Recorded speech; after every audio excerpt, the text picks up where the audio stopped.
Hi friends, welcome to Shailu's world. ನಾನಿವತ್ತು ನಿಮಗೆ ಇಸ್ಕಿದ ಬೇಳೆ ಸಾರು ಮಾಡೋದನ್ನು ತೋರಿಸ್ಕೊಡ್ತಾ ಇದ್ದೀನಿ. ಇಸ್ಕಿದ ಬೇಳೆ ಸಾಂಬಾರು ಮಾಡೋದಕ್ಕೆ ನಾನು ಏನೆಲ್ಲ ಪದಾರ್ಥಗಳು ಬೇಕು ಅಂತ ತೋರಿಸ್ತಾ ಇದ್ದೀನಿ ನೋಡಿ. ಈರುಳ್ಳಿ 1, ಬೆಳ್ಳುಳ್ಳಿ 1, ಮೆಣಸಿನಕಾಯಿ 4, ಶುಂಠಿ 1 ಇಂಚು, ಟೊಮ್ಯಾಟೊ 1, ಕೊತ್ತಂಬರಿ ಸೊಪ್ಪು ಸ್ವಲ್ಪ, ಸೋಂಪು 1 ಸ್ಪೂನು, ಕಡಲೆಪಪ್ಪು ಸ್ವಲ್ಪ, ಚಕ್ಕೆ ಲವಂಗ 1 ಇಂಚು, ತೆಂಗಿನಕಾಯಿ ತುರಿ ಸ್ವಲ್ಪ, ಮತ್ತು ಒಗ್ಗರಣೆಗೆ ಈರುಳ್ಳಿ ಅರ್ಧ ಮತ್ತು ಕರಿಬೇವು ಸೊಪ್ಪು ಸ್ವಲ್ಪ. ಬನ್ನಿ ಸ್ಟಾರ್ಟ್ ಮಾಡೋಣ. ಒಲೆ ಮೇಲೆ ಬಾಣಲಿ ಇಟ್ಕೊಂಡಿದ್ದೀನಿ. ಬಾಣಲಿ ಬಿಸಿ ಆಗಿದ ತಕ್ಷಣ ಈರುಳ್ಳಿ ಮತ್ತು ಬೆಳ್ಳುಳ್ಳಿ ಹಾಕ್ಕೊಂಡು 1-1.5 ಸ್ಪೂನಷ್ಟು ಎಣ್ಣೆ ಹಾಕ್ಕೊಂಡ್ರೆ ಸಾಕಾಗುತ್ತೆ. ಎಣ್ಣೆ ಹಾಕ್ಕೊಂಡ್ಬಿಟ್ಟು ಇದು ಕಂದು ಬಣ್ಣ ಬರೋವರೆಗೂ ನಾವು ಫ್ರೈ ಮಾಡ್ಕೊಬೇಕಾಗತ್ತೆ. ಸಣ್ಣೂರಿಲಿ ಫ್ರೈ ಮಾಡ್ಕೊಳ್ಳೋಣ, ಇಲ್ಲಾಂದರೆ ಸೀದೋಗ್ಬಿಡುತ್ತೆ ಬೇಗ.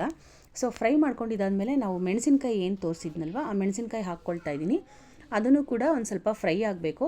ಫ್ರೈ ಆದಮೇಲೆ ಚಕ್ಕೆ ಲವಂಗ, ಸೋಂಪು ಮತ್ತು ಮೆಣಸು ಇಷ್ಟನ್ನು ಹಾಕ್ಕೊಂಡು ಇದನ್ನು ಕೂಡ ಫ್ರೈ ಮಾಡ್ಕೊಳ್ತಾ ಇದ್ದೀನಿ. ಇದು ಫ್ರೈ ಆದಮೇಲೆ ಒಂದು ಮಿಕ್ಸಿ ಜಾರ್ ತೊಗೊಂಡು ನಾವು ಫ್ರೈ ಮಾಡಿರ್ತಕ್ಕಂಥ ಈರುಳ್ಳಿ, ಮೆಣಸಿನ್ಕಾಯಿ ಅದನ್ನೆಲ್ಲ ಹಾಕ್ಕೊಂಡು ಸ್ವಲ್ಪ ಕೊತ್ತಂಬರಿ ಸೊಪ್ಪು, ಟೊಮ್ಯಾಟೊ, ತೆಂಗಿನಕಾಯಿ ತುರಿನ ಜಾಸ್ತಿ ಹಾಕ್ಕೊಳ್ಳೋದು ಬೇಡ. ಅರ್ಧ ಒಪ್ಪಲ್ಲಿ ಅರ್ಧ ಕಾಯಿ ಹಾಕ್ಕೊಂಡ್ರೆ ಕಾಯಿ ತುರಿ ಹಾಕ್ಕೊಂಡ್ರೆ ಸಾಕಾಗತ್ತೆ.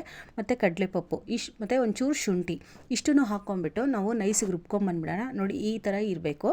ಮತ್ತು ಸ್ಟವ್ ಮೇಲೆ ಒಂದು ಕುಕ್ಕರ್ ಇಟ್ಕೊಂಡ್ಬಿಟ್ಟು ಕುಕ್ಕರ್ ಬಿಸಿ ಆದಮೇಲೆ ಸ್ವಲ್ಪ ಎಣ್ಣೆ ಹಾಕ್ಕೊಂಡು, ಎಣ್ಣೆ ಕಾದ ನಂತರ ಈರುಳ್ಳಿ ಮತ್ತು ಕರ್ಬೇವಿನ ಸೊಪ್ಪು ಇಷ್ಟನ್ನು ಕೂಡ ಒಗ್ಗರಣೆಗೆ ಹಾಕ್ಕೊಬೇಕು.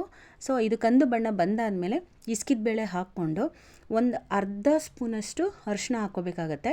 ಅರ್ಧ ಸ್ಪೂನಷ್ಟು ಅರಿಶಿನ ಹಾಕ್ಕೊಂಡು ಇದು ಹಸಿ ಸ್ಮೆಲ್ ಹೋಗೋವರೆಗೂ ನಾವು ಫ್ರೈ ಮಾಡ್ಕೋಬೇಕಾಗತ್ತೆ ಫ್ರೆಂಡ್ಸ್. ಇದು ಹಸಿ ಸ್ಮೆಲ್ ಹೋಗೋವರೆಗೂ ನಾವು ಫ್ರೈ ಮಾಡ್ಕೋಬೇಕು, ಇಲ್ಲಾಂದರೆ ಒಂಥರ ಹಸಿ ಸ್ಮೆಲ್ ಹೊಡೆಯುತ್ತೆ. ಹಂಗಾಗಿ ಹಸಿ ಸ್ಮೆಲ್ ಹೋಗೋವರೆಗೂ ನಾವು ಒಂದು 5-10 ನಿಮಿಷನಾದರೂ ಫ್ರೈ ಮಾಡ್ಕೋಬೇಕಾಗತ್ತೆ. ನೋಡಿ, ಫ್ರೈ ಆದಮೇಲೆ ನಾವು ಏನು ರುಬ್ಬಿದ್ವಲ್ಲ ಮಸಾಲೆ, ಆ ಮಸಾಲೆನ ಆ್ಯಡ್ ಮಾಡ್ಕೊಳ್ಳೋಣ. ಮಸಾಲೆನ ಆ್ಯಡ್ ಮಾಡ್ಕೊಂಡ್ಮೇಲೆ ಒಂದು 2-3 ಗ್ಲಾಸಷ್ಟು ನೀರು ಹಾಕ್ಕೊಳ್ತಾ ಇದ್ದೀನಿ.